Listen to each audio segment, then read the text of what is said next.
Hello दोस्तों, नमस्कार। आशा करता हूँ आप सभी लोग ठीक होंगे।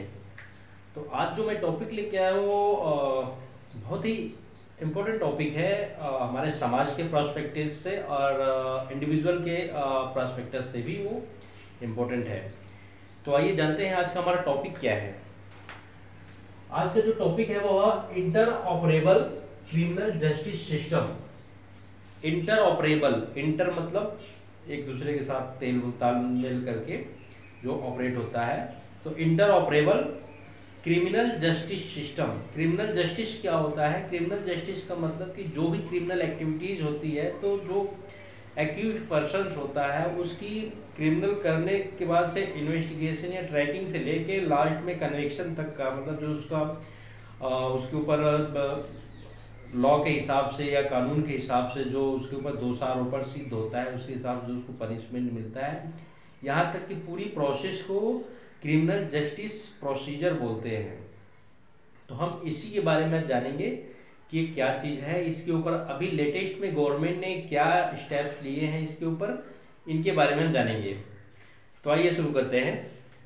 तो ये inter operable criminal justice system, इसको एक्चुअल में लॉन्च किया गया था 2019 में। 2019 में इसको जब लॉन्च किया गया था तो उस समय इलेक्ट्रॉनिक मोड में, मतलब जो डिफरेंट सेक्शंस होते थे इसके, जैसे कि 5 पिलर्स थे। जो मेन क्रिमिनल जस्टिस सिस्टम के 5 पिलर्स होते हैं। ये 5 पिलर्स क्या क्या हैं? एक तो पुलिस हो गया, पुलिस का crime and criminal tracking system, police हो गई। दूसरा हो गया e forensic, for forensic lab, electronic forensic lab की अपना सेटअप हो गया। फिर ई कोर्ट्स, ई कोर्ट्स एक पिलर ई कोर्ट्स था। And e prosecution for public prosecutor, e prosecution and e prison for prison और ई प्रिजन। तो ये 5 पिलर थे। इन 5 पिलर को एक तरह से इलेक्ट्रॉनिकली इसको अडॉप्ट किया गया था 2019 में।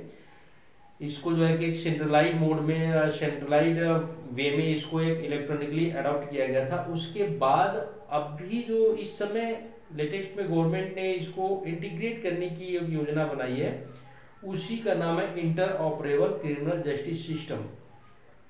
मतलब अभी ये 5 पिलर जो है कि इंडिपेंडेंटली अपनी अपनी डेटा को कलेक्ट करते थे, अपने डेटा को स्टोर करते थे ऑनलाइन।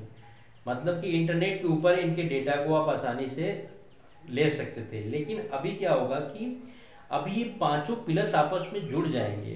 5 पिलर्स आपस में जुड़ जाएंगे तो जैसे कि कोई केस चल रहा है कोर्ट में, या कोई कोर्ट में केस चल रहा है, वहाँ पे वो फॉरेंसिक लैब की रिपोर्ट्स की, उस केस से रिलेटेड फॉरेंसिक लैब की रिपोर्ट्स की रिक्वायरमेंट हुई यदि वहाँ पे कोर्ट में, तो वो वहीं कोर्ट में बैठे बैठे ही अपना इस इंटीग्रेशन सिस्टम के माध्यम से उस डेटा को वहाँ से हासिल कर लेंगे।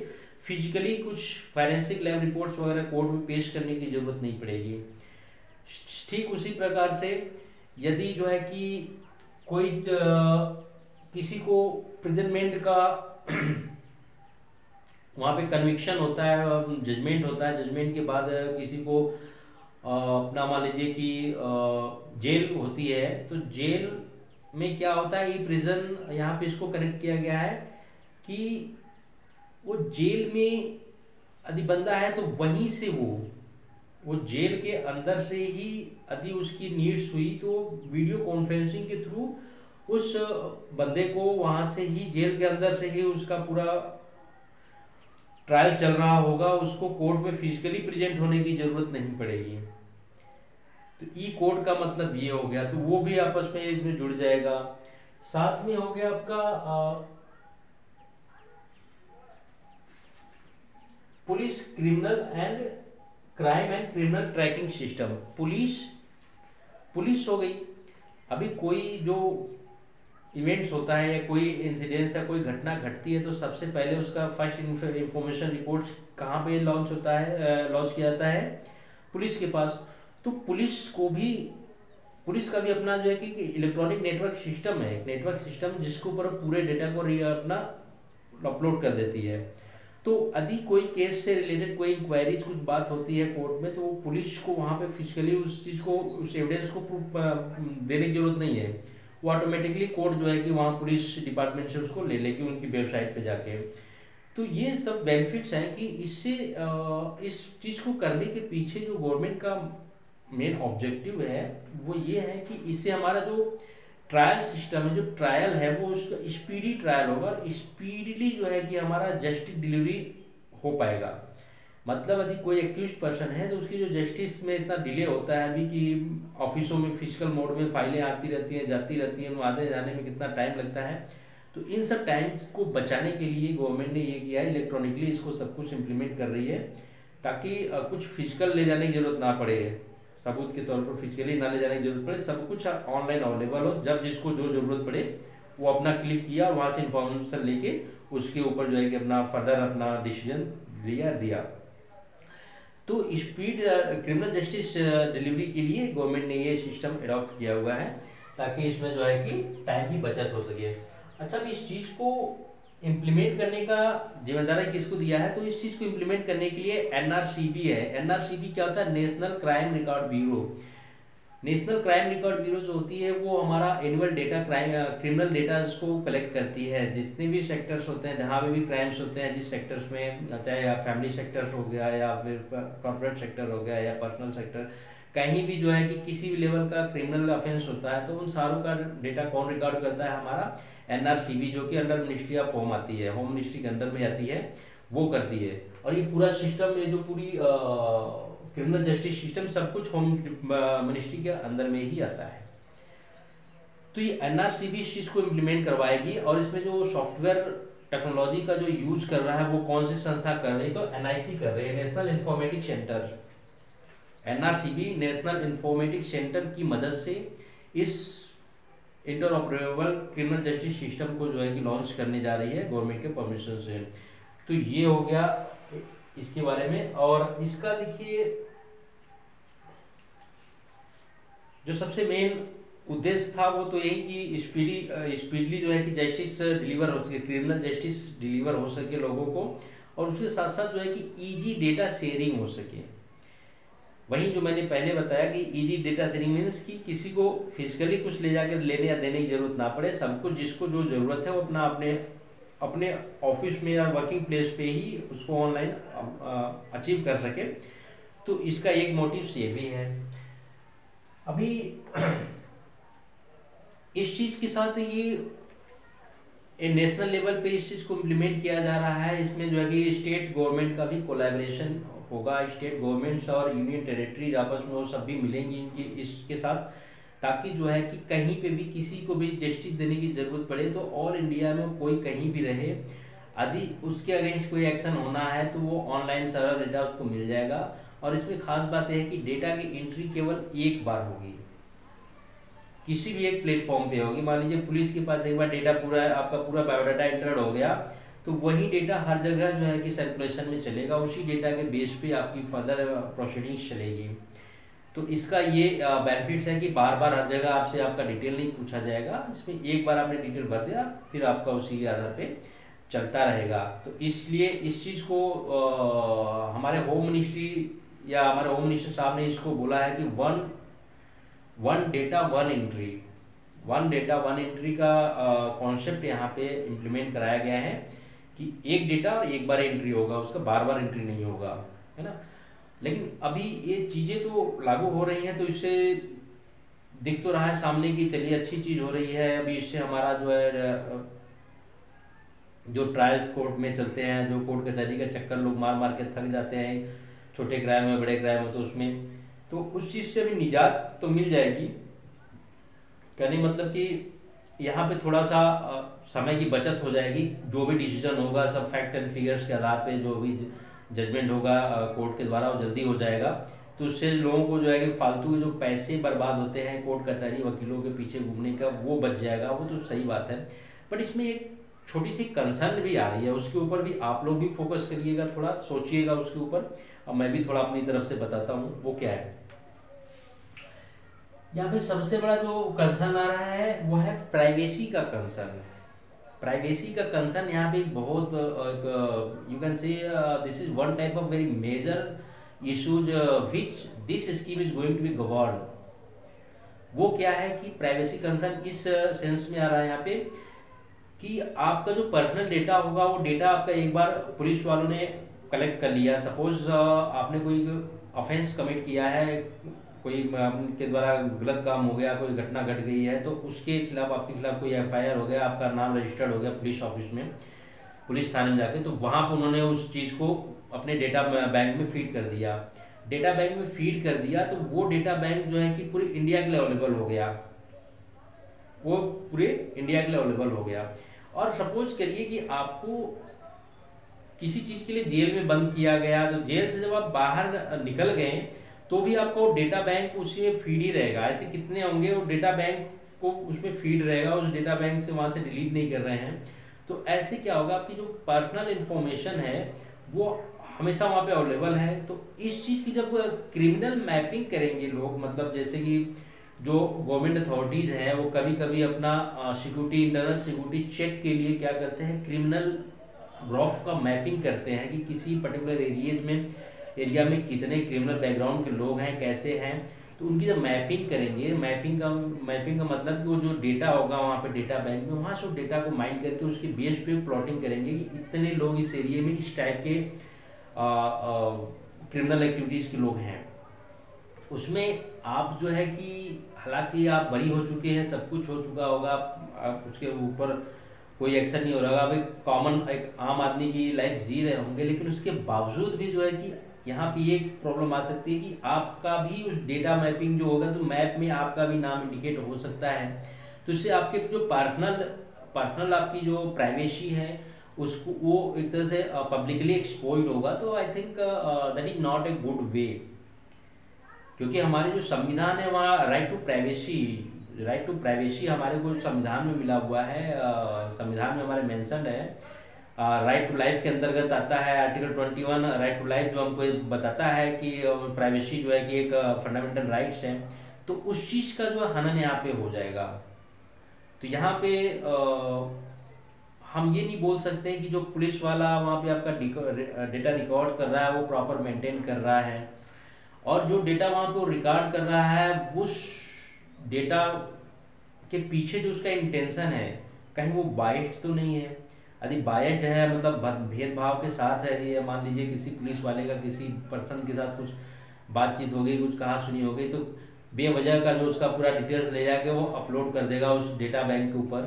तो वो डेटा बैंक के ऊपर अपलोड हो जाने के बाद क्या होगा, वो बंदा जो है कि हमेशा के लिए उस डेटा बैंक के अंदर फीड हो जाएगा। फिर जब भी कोई ऐसी इवेंट्स आएगा, फॉर एग्जांपल जैसे कि हमारा इलेक्शन आता है तो उसमें जितने भी गैंगस्टर वाले होते हैं या जो भी क्रिमिनल एक्टिविटीज़ के लोग होते हैं, गवर्नमेंट या पुलिस वाले उसके ऊपर थोड़ा ज़्यादा ही सुपरविजन करना शुरू कर देते हैं, उनको ट्रैकिंग करना शुरू कर देते हैं ताकि कोई ऐसी वैसी घटना ना घटे। तो अननेसेसरली ऐसे बंदे जो है कि उसमें इन्वॉल्व हो जाएंगे जिनका कि क्रिमिनल एक्टिविटीज़ कोई लेना देना नहीं है। तो यहाँ पे इसका एक मिसयूज हो जाएगा, आपकी जो पर्सनल इन्फॉर्मेशन है उसके बेस पे आपका जो है कि आपका जो है कैरेक्टर्स प्लस आपका जो इंडिविजुअल डिग्निटी है वो यहाँ पे ट्रैप होती दिख रही है। तो I think this is very bad thing if such type of happening will take place. हाँ, हमारा जो डाटा प्रोटेक्शन एक्ट है, जो डाटा प्रोटेक्शन लॉ है वो अभी चालू नहीं हुआ है। अभी भी डाटा प्रोटेक्शन लॉ के ऊपर जो है हमारी पार्लियामेंट में भी डिबेट्स चल रहे हैं, डिस्कशन चल रहे हैं, बट अभी तक उसको फाइनलाइज नहीं किया गया है। तो until and unless the data protection law will come in force, I think ये जो है interoperability of the criminal justice system should not be involved, because यदि ये अभी प्रचलन में आ गया तो इसमें क्या होगा कि इंडिविजुअल का जो प्राइवेसी का हनन होगा। अभी इंडिविजुअल की प्राइवेसी को सिक्योर करने के लिए यदि गवर्नमेंट कुछ स्टेप्स, प्रूफ स्टेप्स बनाए, कुछ सॉलिड स्टेप्स बनाए, तब हम मान सकते हैं कि इसको ग्राउंड में लॉन्च करना चाहिए और जो है कि ये फिर हमारे लिए किफ़ायती है। नहीं तो जो है कि इसका उल्टा परिणाम होगा। तो हमें तब तक वेट करना चाहिए आई थिंक जब तक कि हमारा डाटा प्रोटेक्शन लॉ फंक्शनल नहीं हो जाता है। तो ये चीज़ है। और दूसरा इसमें एक और कंसर्न आता है जो हैबिचुअल ऑफेंडर्स होते हैं, जिसका मैंने अभी थोड़ा चर्चा कर भी लिया है कि हैबिचुअल ऑफेंडर्स क्या होते हैं। एचओ हर एक पुलिस स्टेशंस में कुछ हैबिचुअल ऑफेंडर्स होते हैं, जिनका कि वहाँ के जो ना उनको ऑर्डर होता है कि उन जो हैबिचुअल ऑफेंडर होते हैं उनको रजिस्टर्ड करके रखा जाए, ताकि कोई ऐसे इवेंट्स आने पर उनको जो है कि मैपिंग किया जा सके और उनके बाद उनको ट्रैक और ट्रेस किया जा सके, ताकि कोई भी इवेंट शांतिपूर्वक ऑर्गेनाइज हो सके। तो अभी इसमें वही बात जो कि पुलिस बाइट हो जाएगी तो ऐसे हैबिचुअल ऑफेंडर्स की संख्या ऑनलाइन बढ़ जाएगी, तो वो जो है हमेशा परमानेंट हो जाएंगे। यदि वो कोई क्रिमिनल एक्टिविटीज किया बेचारा वो रिलीज भी होगा, उसके बावजूद भी वो जो है कुछ लिस्ट में पड़ा हुआ है, तो उसका जो है कि मिसयूज करेंगे लोग। मान लीजिए कोई यहाँ से माइग्रेट करके, मान लीजिए कोई यूपी का बंदा माइग्रेट करके हरियाणा में जा रहा है या जो है कि आंध्र प्रदेश में जा रहा है किसी जॉब के लिए, और वहाँ पे कोई ऐसी वैसी इवेंट्स होती है, तो वहाँ पे जो उनका जो क्रिमिनल जस्टिस सिस्टम है या जो पुलिस डिपार्टमेंट है कोई है, तो वो क्या करेगा, वो ट्रैक करेगा अपना, पहले तो अपना ऑनलाइन जाके अपना उस पोर्टल को चेक करेगा, उसमें चेक करेगा कि कितने इस टाइप के कितने लोग हैं, तो इस हिसाब से वहाँ पे भी मैप्ड हो जाएगा। तो वहाँ पे भी वो किसी अर्निंग के लिए गया होगा, तो आई होप कि he will face so many difficulties at destination, because वहाँ पे वो दूसरे स्टेट में गया हुआ है, फिर वहाँ पे वही बात आ जाएगी। तो ये ठीक नहीं है, इसके ऊपर जब तक कि कोई गवर्नमेंट सॉलिड अपना कुछ वो नहीं लाती है, रूल्स नहीं लाती है कि कैसे इंडिविजुअल की प्राइवेसी को प्रोटेक्ट किया जाए। Otherwise, this is a very good, very appreciable steps taken by government, because इससे हमारा जो है कि क्रिमिनल जस्टिस सिस्टम बहुत ही फास्ट हो जाएगा। और क्रिमिनल जस्टिस सिस्टम के फास्ट होने से हमारे को सबसे बड़ा जो बेनिफिट्स होने वाला वो ये है कि हमारा ईज ऑफ डूइंग बिजनेस में हमारी रैंकिंग अप हो जाएगी। ईज ऑफ डूइंग बिजनेस में हमारी रैंकिंग बहुत बढ़िया आप करेगी, क्योंकि ये जो क्रिमिनल जो प्रोसीडिंग्स है यहाँ पे ना, जो मतलब कोई बिजनेस करने आता है वो यहाँ पे बिजनेस के लिए आता है, लेकिन वो किसी एक्टिविटीज़ में किसी क्रिमिनल एक्टिविटीज़ या किसी और एक्टिविटीज़ या जो है कि जो कोर्ट का प्रोसीजर है यहाँ पे, इस कोर्ट प्रोसीजर का जो इश्यूज आ जाता है, यदि किसी लैंड एक्विजिशन मैटर मान लीजिए आ गया, वहाँ पे कोई डिस्प्यूट्स हुआ तो उसके रिलेटेड जो भी इश्यूज क्रिएट होते हैं, तो ये जो है कि एक तरह से हमारी जो जस्टिस डिलीवरी सिस्टम भी फास्ट हो जाएगी, तो इससे हमारे यहाँ वो बिजनेस करने के लिए एक अच्छा इन्वायरमेंट मिलेगा। तो इस इन्वायरमेंट से हमारे यहाँ बिजनेस करने के लिए फॉरेनर्स ज़्यादा फॉरेन से लोग आएंगे और यहाँ पे चाहेंगे कि आप अच्छे इन्वायरमेंट में बिजनेस करें, तो इससे हमारी इकोनॉमी ग्रोथ होगी, लोगों को रोजगार वगैरह के साधन मिलेंगे। तो एक तरफ से ये विन विन ऑफर होगा। बट इस सबसे ऊपर होता है सबसे पहले कि इंडिविजुअल की प्राइवेसी। इंडिविजुअल की प्राइवेसी मेंटेन करते हुए जो कुछ भी करिए, because this is the basic and this is fundamental rights and of course this is the basic principle, है ना, basic principle of our constitution. ये हमारे संविधान का जो है कि बेसिक प्रिंसिपल भी है, समझते हैं। तो इस हिसाब से गवर्नमेंट स्टेप्स बहुत अच्छा ले रही है, लेकिन उसके साथ साथ जो प्रिकॉशन और प्रोटेक्शन की जरूरत है उसके ऊपर भी फोकस करना चाहिए। तो आई होप कि आप लोगों को थोड़े से इस वीडियो के माध्यम से ये समझ में आया होगा कि अभी गवर्नमेंट क्या करने जा रही है और हम लोगों पर इसका क्या इफेक्ट पड़ने वाला है आगे नियर भविष्य में। तो ये एक सोशल इश्यूज भी है, सोशल इंडिविजुअल से रिलेटेड भी इशू है और सामाजिक मुद्दे से भी रिलेटेड एक पहलू है। तो मैं उम्मीद करता हूँ कि आप लोग इसके ऊपर अपने राय जरूर देंगे। तो आप लोग अपने राय अब मेरे कमेंट बॉक्स के माध्यम से दीजिए कि आप लोग क्या चाहते हैं कि इसे इम्प्लीमेंट करना चाहिए, नहीं करना चाहिए, या क्यों नहीं करना चाहिए, क्यों करना चाहिए। अपने अपने राय दीजिए ताकि जो है कि आप लोगों के व्यूज़ लोग जान सके। वीडियो देखने के लिए धन्यवाद। Thank you.